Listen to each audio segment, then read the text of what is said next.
l'estació de Novosibirsk, un magnífic tren i bellament dissenyat esperava ansiós l'avís de sortida cap a l'estació de Krestovaya.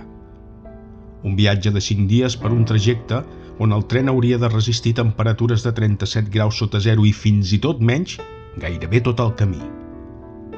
Els passatgers amb els rostres alegres i vestits elegantment esperaven l'obertura de portes per pujar al luxós tren amb grans baguls de robes, caixes de barrets i abrics de martes siberianes, un dels primers mamífers pelleters que interessaven els russos per la seva qualitat i que es trobaven sobretot a la taiga siberiana i boscos boreals inhabitats. Només es podien permetre aquelles pells les famílies adinerades i que pertanyien a l'alta societat, aristòcrates, metges, científics, barons, cavallers i cortesans.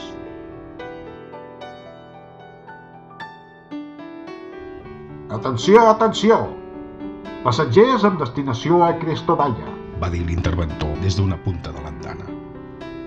Si els plau, poden entrar al tren de manera ordenada. Resta una hora escassa per la sortida. Tots eren molt ben atesos pel personal que s'encarregava d'acomodar els passatgers. Les cambreres, el servei de bord, l'interventor, tots actuaven de manera molt amable i educada, però d'entre tots ells destacava el cambrer Yue Liang, d'origen xinès, un home subtil, discret, que s'encarregava del cotxe-restaurant. En Liang servia les taules amb gran delicadesa i professionalitat.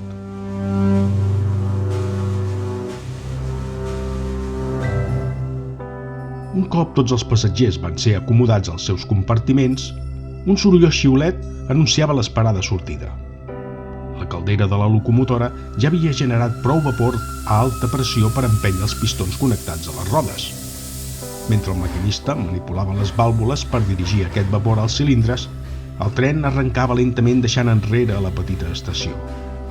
Marcava així l'inici d'una aventura plena d'intriga i qui sap si algun perill amagat. Les vies del llarg recorregut eren plenes de neu que el tren tallava a través de les vastes i gelades terres de Sibèria, avançant per un terreny gairebé inexplorat.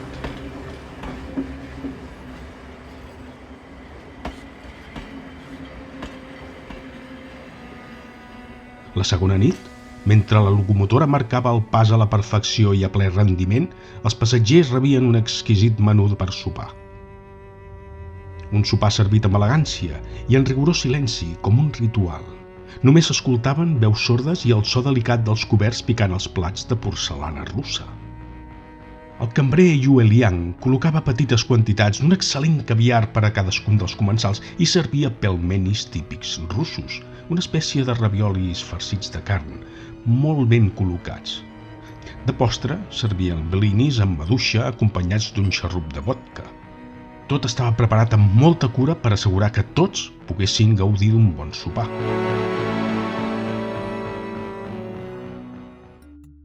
La baronesa Svetlana Popova, una dona d'intel·ligència afilada, conversava durant el sopar molt interessada i atenta amb el doctor Nikolai Riev, un home de 1,90 m de gran volum corporal i que lluïa una barba molt llarga i espessa. Era un estimat i famós científic apassionat per la medicina, especialitzat en microbiologia i que venia investigant feia anys un estrany virus que havia aparegut a la vora del llac Peliatka, molt a prop de Krestovaya. S'havia publicat que el doctor Nikolai Riev en va ser el descobridor i el va anomenar virus Nico-X. Havia quedat fascinat pel comportament estrany d'aquell virus que semblava ser capaç d'adaptar-se a qualsevol temperatura que pogués experimentar la Terra de manera sorprenent. En aquest viatge l'acompanyava un seu col·lega, el doctor Alexander Novikov, bastant més jove que el doctor Riev. En Novikov era un prestigiós dermatòleg. Tots dos s'havien format a la mateixa universitat, la Universitat Estatal de Medicina de Sechenov, a Moscou.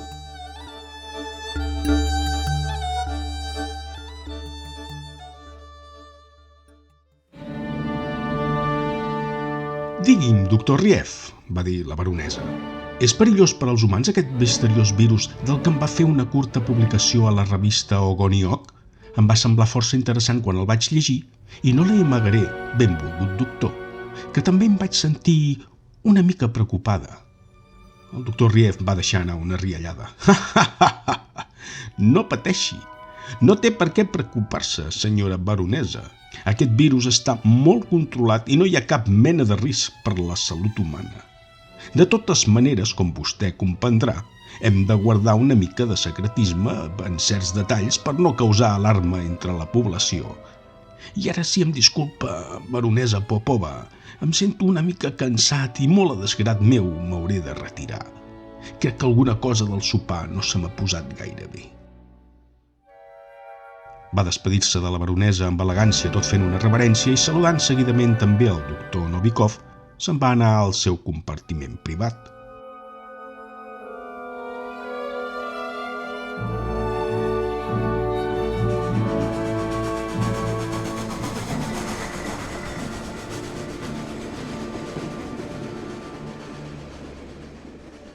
La nit va ser tranquil·la, però al matí següent, una de les ocupants del tren que a l'andana havia saludat cordialment el doctor Nikolai Riev fent-se 2 petons i que resultava ser una antiga amiga de llit, semblava tenir símptomes d'alguna mena d'intoxicació, com si hagués contret una infecció cutània. Aquella passatgera va començar a mostrar signes evidents d'una estranya malaltia. Alguna cosa s'havia infiltrat en el seu organisme que li provocava una reacció insòlita.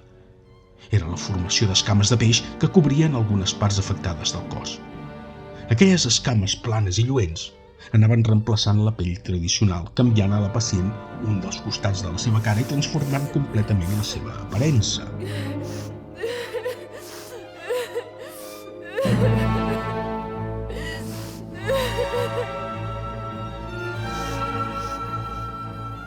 El doctor Nikolai Riev, juntament amb el doctor Novikov, van iniciar un tractament d'emergència per intentar detenir aquella estranya simptomatologia i la propagació d'aquella infecció per tal de facilitar la regeneració de la pell escamada. El dermatòleg, tot ajustant-se les ulleres caigudes, li demanava tot preocupat al seu col·lega. Estimat Nikolai, hem de fer alguna cosa més. És molt estrany, no he vist mai en cap llibre aquest tipus d'afecció cutània. El doctor Nikolai Riev, amb la seva mirada concentrada, revisava els resultats dels últims tests, mentre el doctor Novikov preparava una dosi d'un medicament experimental que havien desenvolupat a tota velocitat. Mentrestant, la pacient afrontava amb por i confusió aquesta metamorfosi corporal, sentint com si estés desenvolupant la forma d'una criatura marina. Aquells símptomes s'anaven extenent ràpidament ara cap a un braç i la passatgera es trobava atrapada en un cos que ja no sentia com el seu propi.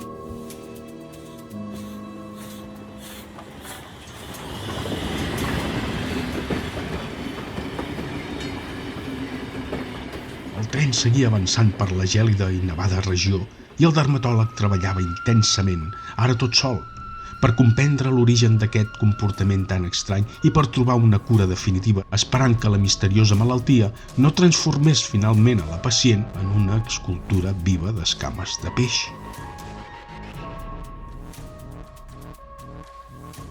Quan el doctor Nikolai Riev es va retirar al seu compartiment era perquè es va detectar unes dècimes de febre que anaven augmentant lentament amb el pas de les hores.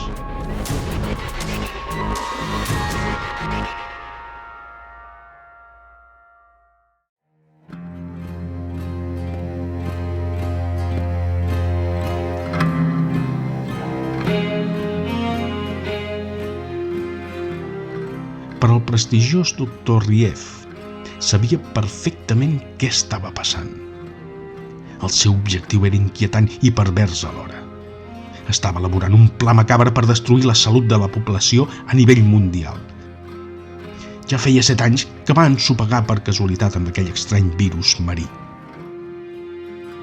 Una setmana abans d'aquest nou viatge va començar a mostrar signes d'intoxicació i sense dir res a ningú i molt conscient del que feia, va pujar al tren del nord. El virus Nico X tenia intel·ligència, manipulava i s'introduïa en les neurones cerebrals que en el moment just de la sinapsi deixava l'individu infectat sense poder de decisió.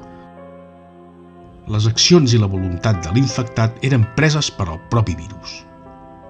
Els esforços que dedicava el doctor Novikov per curar aquella passatgera no donaven resultats, però tenia molt clar que el destí d'aquella pacient estava en les seves mans i, malgrat el cansament per l'esforç que hi estava dedicant, va decidir no rendir-se i va continuar avançant, guiat per un instint que potser el portaria cap a una veritat amagada. Sabia que si podia superar aquest moment, trobaria la força per sortir-se'n i potser per fi descobriria així el que buscava.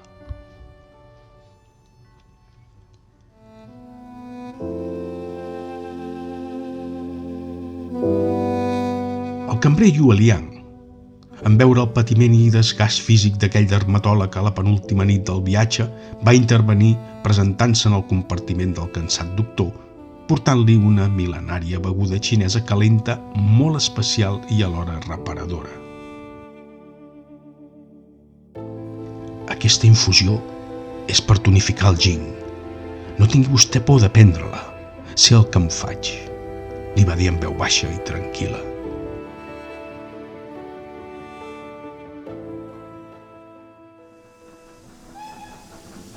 Mentre el doctor Novikov xarrupava la tassa calenta, en Liang li explicava que aquest virus realment no el va descobrir el doctor Nikolai Riev, sinó que només li va posar el nom. En Liang estava al corrent de tot plegat. Fa 5.000 anys ja es coneixia una malaltia similar en aquella regió i va ser descoberta per un dels principals personatges de la mitologia xina, de nom Shen Nong, conegut també com el granger diví.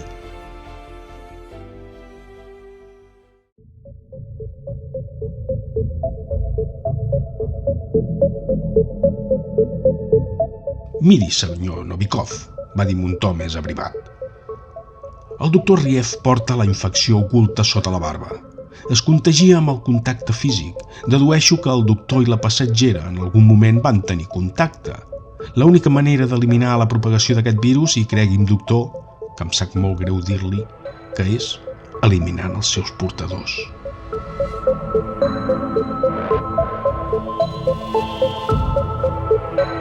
Sí, ara ho començo a entendre, va dir en veu atònita el dermatòleg. Recordo que el doctor Riev i la pacient semblava que ja es coneixien. Es van saludar a l'andana de l'estació de Novosibirsk amb 2 petons. Segurament li va passar la infecció en aquell instant.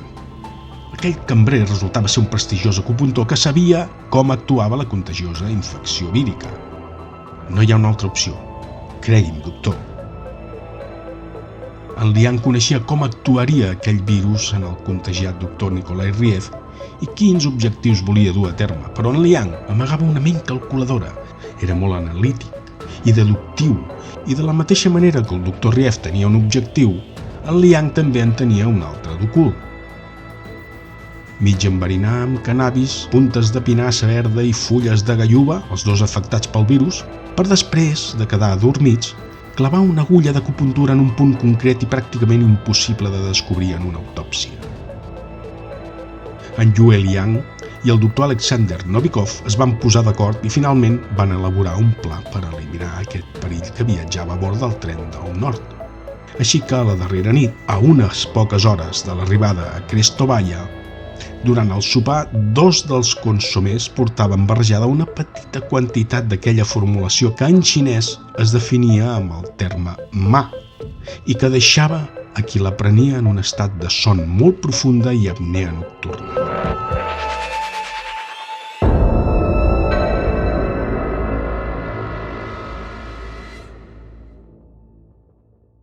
Després de sopar i acabades les tertúlies, tots els comensals es van retirar als seus compartiments. En aquell moment, els 2 aliats es van posar en moviment un cop deixaven comprovat que tot estava en calma. En obrir la porta del compartiment amb la clau mestra que duia el suposat cambrer Liang, van comprovar que el doctor Riev estava profundament adormit. Amb l'ajuda del doctor Novikov, van donar la volta al voluminós cos del doctor Riev i l'expert acupuntor va aplicar una punció en sentit contrari al recomanat en el meridià del canal de Tumai, concretament al punt 15, que es troba per sota de la protuberància occipital, provocant així la mort instantània sense deixar rastre d'assassinat. Seguidament van fer el mateix amb la malafortunada passatgera i a l'arribada a Krestovaya 2 cadàvers van ser descarregats de l'abatut tren amb els pistons de les rodes encara fumejant.